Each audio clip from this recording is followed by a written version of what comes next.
안녕하세요. 화학자 장웅지입니다. 각설탕 하나 무게에 가루를 펼치면 축구장 하나를 뒤덮을 만큼의 표면적이 펼쳐진다는 극한으로 압축된 공간을 담은 소재 모프. 2025년 노벨 화학상의 주인공이기도 했으며 우리가 직면한 여러 환경 문제를 해결할 미래로도 기대됩니다.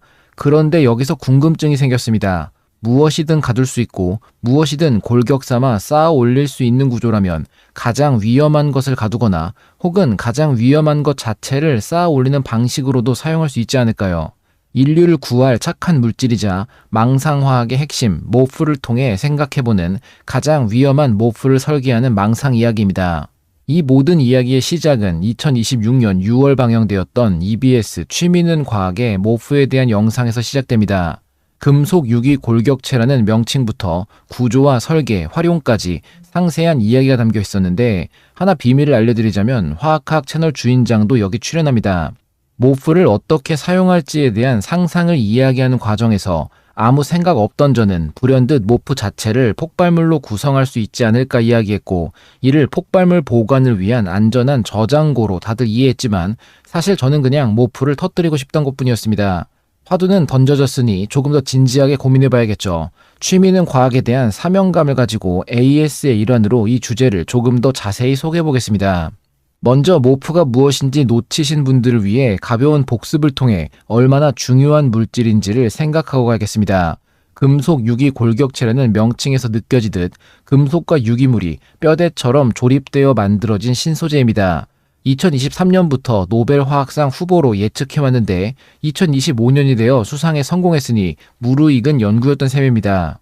모프의 형성은 서로 달라붙는 자력을 이용해 구슬과 막대기를 연결해 구조체를 만드는 장난감을 떠올리면 간단합니다. 구슬은 금속이온으로 작고 단단하며 여러 개의 결합을 뻗을 수 있는 일종의 교차로 역할을 하게 되며 막대기는 유기물로서 원하는 두 지점 이상을 연결합니다. 이들의 연결은 화학 결합을 통해 이루어지며 전자가 부족한 금속과 풍부한 유기물의 특정 구조 간의 배위 결합에 의존하게 되죠.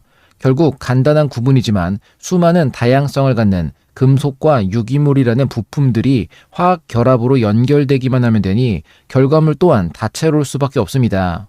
가장 흔한 모프조차 안전하고 풍부한 아연과 카복실산을 결합구조로 갖는 유기물의 조립으로 그램당 2,900제곱미터 이상의 표면적을 갖는 망상 구조체를 이루게 되며 여기서 부품을 바꿔 조립하는 것만으로 내부 공간의 크기 조절은 물론이고 다양한 구조와 형태를 만드는 것이 가능합니다. 이산화탄소나 수소 기체와 같이 온실기체나 연료 자원으로의 가볍고 작은 분자들을 잡아채는 것은 물론이고 낮은 습도의 건조한 공기에서도 물 분자를 흡착해 물을 수확하는 데 사용할 수 있었습니다.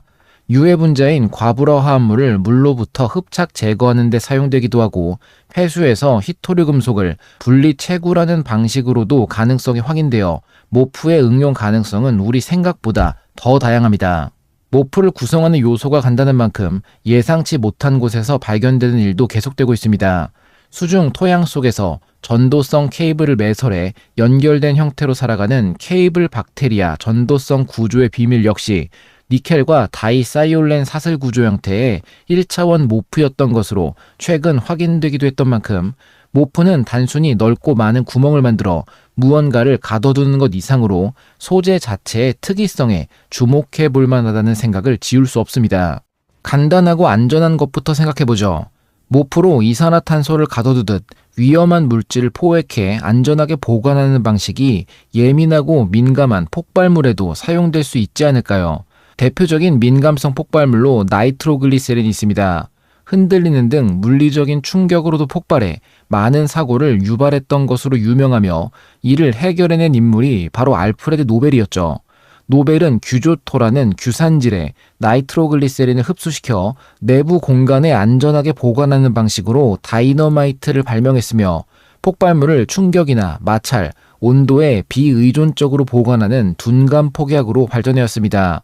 이제는 고분자나 플라스틱 등 다양한 물질로 안전하게 만드는 것처럼 어딘가 빈 공간에 가둬두는 방식이 사용된다면 당연히 모프는 최적의 물질일 것입니다. 실제로 몇 가지 사례가 있습니다. 모프 격자 구멍 속에 폭약 분자들을 가둬두는 방식인데 구조적으로 잘 무너지지 않고 400도 이상까지 버티는 모프로 아연 기반 골격체를 선택해 액체 고폭약을 분자 단위로 가둔 사례가 알려져 있습니다. 폭약 분자가 구멍 속에 갇히면 골격의 열적 안정성을 그대로 빌리게 되는데 손님이 집의 튼튼함을 활용하는 것과 같습니다. TNT는 물론이고 질산 암모늄에 대해서도 둔감화가 가능함이 특허로 등록되어 있을 정도입니다. 무엇이든 가둘 수 있다는 것은 조금 더 빠르고 효율적으로 공기 속 무언가를 제거해야 할 때 이산화탄소와 같은 장기적 위험성이 아닌 급성 유해물에 대해서도 적용 가능하다는 의미가 됩니다. 지르코늄 기반 모프는 화학 무기로 사용되는 신경작용제를 가수분해를 통해 해독한다는 사실이 확인됩니다. 유기인산 물질인 시뮬런트, DMNP나 소만 모두 모프에 갇히는 것을 넘어 3분 이내에 절반이 분해되며 구조적인 제어를 통해 만들어진 유경결 모프의 경우 타분이나 살인, VX 등에 대해서도 30초 이내 분해할 수 있는 잠재력을 보였습니다. 분명 모프가 위험물을 저장하고 분리 보관하며 독성 물질을 모아 제거하는 것은 매력적이지만 우리는 사실 조금 다른 이야기가 하고 싶은 상황이죠. 안정함이라는 구조에 규격화되어 갇혀있는 불안정한 물질들은 존재할 수 있을까? 무너져 내리기 직전의 젠가처럼 모프를 구성하는 기둥 자체가 폭발물이라면 어떻게 될까요? 방문하는 손님이 폭발물인 것이 아니라 집 자체가 폭발물인 상황입니다. 모프의 정의상 불가능할 이유는 없습니다. 탄소 골격으로 이루어진 유기물이 모프를 구성하는 링커라면 질소가 함께 존재하거나 잔뜩 박혀있는 분자 혹은 나이트로 작용기가 여럿 포함된 분자를 사용하면 어떨까요? 차곡차곡 접혀있던 에너지를 한 번에 풀어내는 방식은 모프 자체를 폭발물로 만들 가능성을 제한합니다. 그래서 몇몇 화학자들은 링커 분자 자리에 4개 탄소가 포함된 5원자 고리인 테트라졸, 이들이 또 다른 질소를 매개체로 서로 연결된 아조테트라졸레이트, 조금 더 복잡한 나이트라미노퓨라잔처럼 질소가 풍부한 분자를 끼워 넣기 시작합니다. 더 이상 구멍 뚫린 안정한 결정이 아닌 골격 전체가 에너지를 머금은 폭발성 결정인 에너제틱 모프가 됩니다. 연구된 결과를 본다면 금속 노드와 폭발성 링커가 3차원 격자로 무한히 반복되는 결정 전체가 하나의 폭약인 구조가 만들어집니다. 우리의 상상은 실제로 가능했던 셈입니다. 왜 이런 걸 만들까요? 2가지 매력적인 이유가 있습니다. 첫째로 노드로 사용되는 금속과 연료 및 산화제 역할을 하는 링커를 결정 격자 안에서 분자 수준으로 완벽하게 섞어둘 수 있습니다. 흑색 화약을 만들기 위해 물리적으로 뒤섞고 반죽하는 것과는 차원이 다른 최고의 균일함을 제공합니다. 2번째로 골격이 단단한 결정이라 의외로 열에는 잘 버틸 수 있게 됩니다.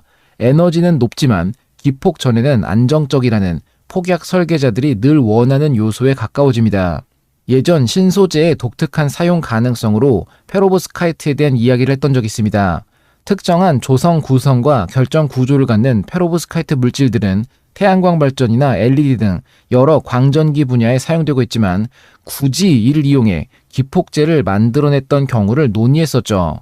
아자이드와 납이나 스티프산 납을 비롯해 기본적인 1차 폭발물의 사용을 넘어 과염소산 니켈 하이드라진이나 NTCA 등 전통적인 전이금속 기반 1차 폭발물이 등장한 후 제조 비용과 환경 안전성, 취급 편의성 등을 고려해 페로브스카이트 1차 폭발물인 DPPE1이 등장해 새로운 가능성을 제시했던 적이 있습니다. 친환경 녹색 기폭제로 모프가 사용되질 못할 이유도 없겠죠. 원리상 고안한다면 철이나 구리와 같이 환경 독성이 적으면서도 적당히 예민한 금속 원소들을 노드로 사용하고 질소가 풍부한 링커로 격자를 짜거나 내부 공간에 기폭성 물질을 가둬둔다면 작은 자극으로 빠르게 연소에서 폭갱으로 넘어가는 기폭 성능이 나올 수 있습니다.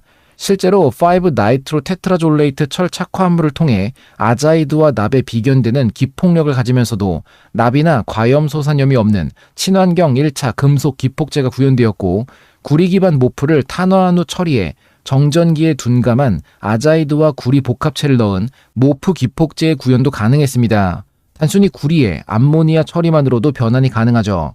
핵심적인 원리는 결국 산소 균형인데 연료와 산화제를 따로 섞는 것이 아닌 격자 한 칸 한 칸에 산화제와 연료를 번갈아 넣는 방식이라면 기폭 및 점화식, 듀얼 모프 개시 장치가 구현될 수 있습니다.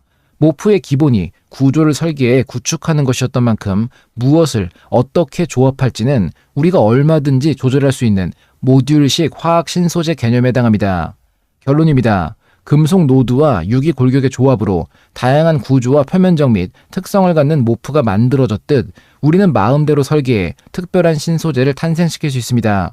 환경적 활용과 인류의 미래를 위한 긍정적인 측면 외에도 조금 더 재미있는 측면에서 살펴본다면 모프에 TNT나 질산 암모늄을 가둬 둔감 폭약화시키는 방식이 가능하며 신경가스라고도 불리는 신경작용제를 포획해 빠른 분해 후 무력화하는 모프도 발견되었습니다. 심지어 그 자체가 기폭약이자 폭발물로 사용할 수 있는 폭탄으로 쌓아 올린 안정한 건축물이라는 모순적인 물질 역시 모프로 만들어낼 수 있습니다.